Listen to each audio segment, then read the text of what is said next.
is up, Diozy fans? Today we'll be reviewing by far the most well known and well received WoW book, Wings of Fire book basically, Wings of Fire Legends Darkstalker.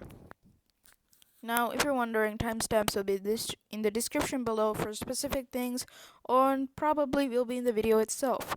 So now, let's quickly go into the sections. But before that, let's quickly go into quick announcements. Champion Diozy, my second channel based off of Pokemon, will be officially opening today, and I will be uploading two videos: a short video and a full video.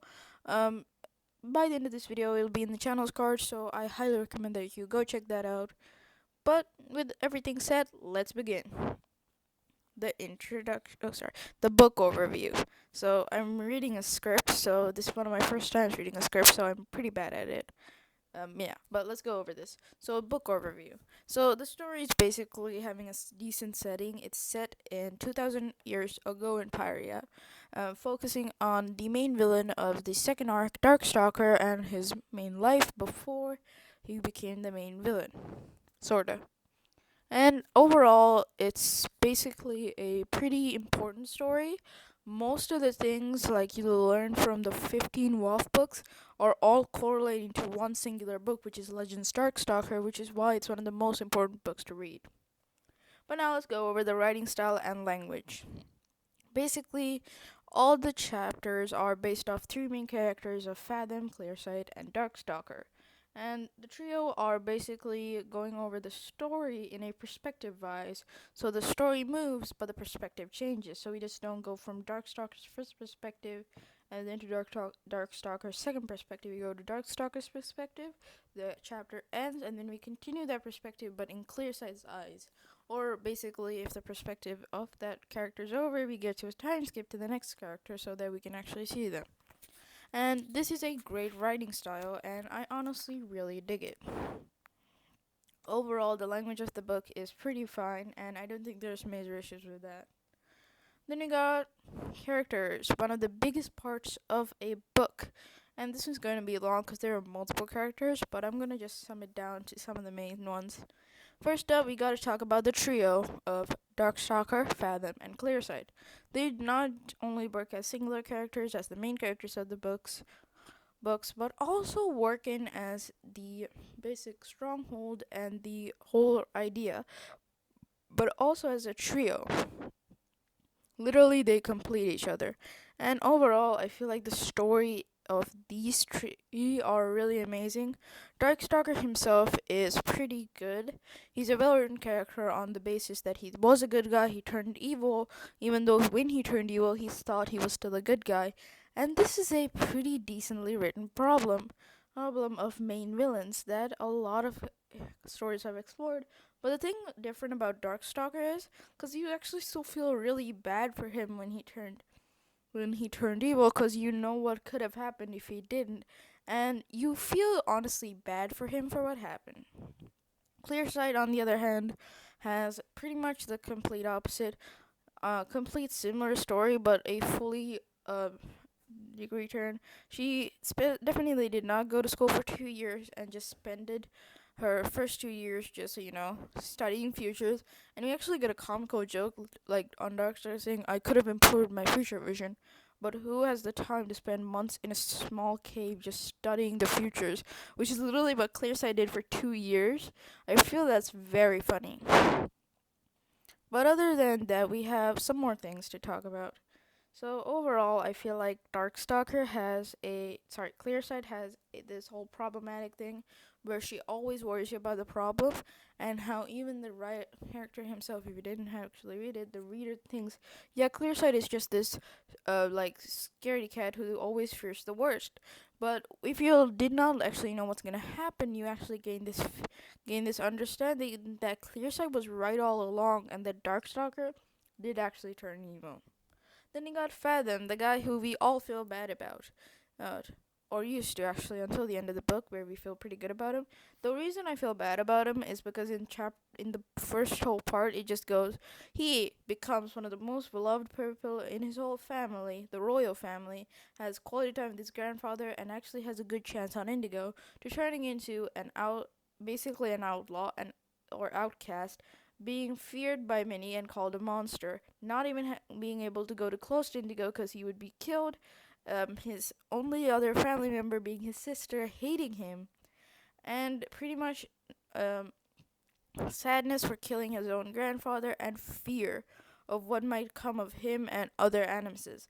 All these problems are laid on him within just a couple of years and on the few coming years after his whole turning of his grandfather. Now let's go over some more characters. Indigo and Albatross are mainly the seedlings that I talk about. I will not talk about his sister. If you wanted me to talk about it, just ask and I'll probably write a comment about her. But I think Albatross could have been a really nice character. I honestly really liked him. And I feel bad, but I like Villain Albatross too. I feel like he's really cool. About, Indigo. Indigo is actually a really, really weird character. Because honestly, I feel like if she had not threatened Darkstalker, he would not have made himself invulnerable. Actually, this would have made the spirit kill him, which would have been bad, but also pretty good, because then the Night Kingdom would have stayed the same. A lot of things happened, and Indigo was a reason, but she's still an amazing character in here. I'm really happy that the epilogue was based on her perspective of the final epilogue and not on Fathom's.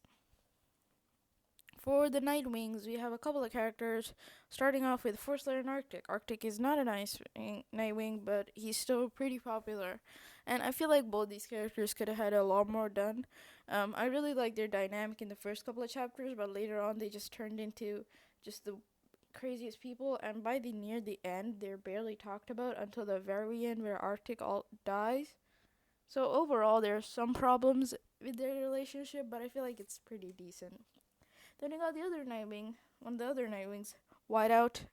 And also I'll be talking about Thoughtful because he's barely talked about. Whiteout is a pretty fun dragon to read about because she is just the funniest one if you think about it, because she just tells the most random crap. And I love the fact that Thoughtful's actually there and how he actually truly comments on these things. You understood what I said. And I love this whole fact. And overall, I really like Whiteout, and Thoughtful is a great addition to her whole life. Finally, we have the last person, the last person we're talking about, Listener. Listener is Clearsight's best friend, and Clearsight and Listener just make the comedic duo. They're not as funny, but the way they mess up and the way they talk as true friends just made me really, really funny. Really, really, laugh out. Overall, I really like this story and I really dig it. So overall, I feel like this was an amazing, amazing character. And there is other Nightwings and Icewing characters that I could talk about. If you want me to talk about them, just write a comment and I'll reply to it with my thoughts on them. But next, let's move on to plot and pacing, where I find the first problem. First, let's actually first discuss the plot, which I think is amazing. The whole idea that everyone's been warning Darkstalker, but even Tweety herself did not show any problems with Darkstalker until the very end, was a big idea, and how even the readers, us, did not suspect how when Darkstalker was going to turn evil, even though you did know. I know Darkstalker was going to turn evil, but I didn't know when, and it was a really good reaction from me and myself. And even though the story might be spoiled for you, you still don't know, because Tweety literally is one of the best people to hide the story of how he turns evil. It happens the whole final event, which is the main part that is told of, all happens in a single flash of a book. Literally, it happens so fast in the last 60 or so pages, which is just really crazy. Okay, but overall, the pacing has a big problem on how the main event and the final act only happens in the last 60 pages. I feel like this could have been explored a little more, but I understand why this was done. The whole book was a decently slow pace until the very end, where they hit a very fast pace, but I understand where this is going, because literally Tweety had no other option. She literally made Satan himself the strongest dragon who can literally kill anybody that opposes him. So if there's any anyone who opposes him, he'll just kill him, making so that the story, whatever, if it goes slow paced, Darkstalker will automatically win. So they had to go this fast paced thing, and I really, really don't like it, but I understand where it goes off, so I'm not gonna deduct too many points on that, but I feel like there's still a decent problem with it. Then you got personal reactions. Um, Honestly, I feel like my biggest reaction that I still talk about this day is when Clearsight realized that she was not going to have her children. She knew them from the bottom of their hearts, even though they weren't even born yet. And it is sad to realize that she was technically really hoping that she could be a mother of these three dragonets, and how she now knows that basically they're not existing anymore. And it's pretty sad if you think about it. Think of getting your dream thing, and then all of a sudden, at the last moment before you get it, like just a couple of days later, it just becomes sold out. And you would feel extremely bad knowing that it is going to be really hard, especially if it's like sold out worldwide. And this is something that is expressed in this part, but 10 times more, which I really cried at, because I really like felt sad for Clearsight. Other reactions are just feeling bad for Fathom overall, and laughing a lot at Clearsight and listeners' whole friendship. Recommendation. Okay, I would 100% recommend this book for any avid reader. You don't have to mainly read the WoW books. Just get a good idea of the books and then read Darkstalker, because however it is mentioned, this book is amazing. Now, you don't need too much information because all the information is mainly said in the book. I think the one thing you could have known is an animus, but that's also explored, so everything is pretty much explored in the whole book. And if you haven't read Wolf, I think you should read it, but you don't even need to read the main franchise to read this book. And the overall feeling that it's a prequel makes it really well, so that if you wanted to read in order, it's the first book you'll read. Okay, final thoughts. A 9.5 out of 10. The book's not perfect. There are some problems, especially the pacing of the book.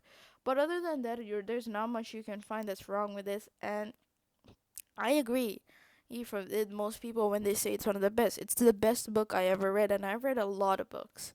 So yeah, and pretty much that's the whole video. So if you're wondering, my rating, as I told, is 9.5 out of 10, which I really like, because this is my highest rated book. I think before I read the first prophecy mainly, and that was months ago. Like, if you actually want to check those videos out, those were made like 5 months ago, so the video quality is 10 times worse. But basic summary is that all the books of the first prophecy only got a 7 and a 6 or 5 out of 10. And this book got a 9. I still use the same rating system, which just shows on how good this book is. I think this might just be, if I rate every single book I have, the highest rated one. But guys, that's the end of this video. Hopefully the video sub to the channel would be amazing. And obviously, go check out Champion Diozy. The video that I uploaded on it will also be available. But that's Diozy going out.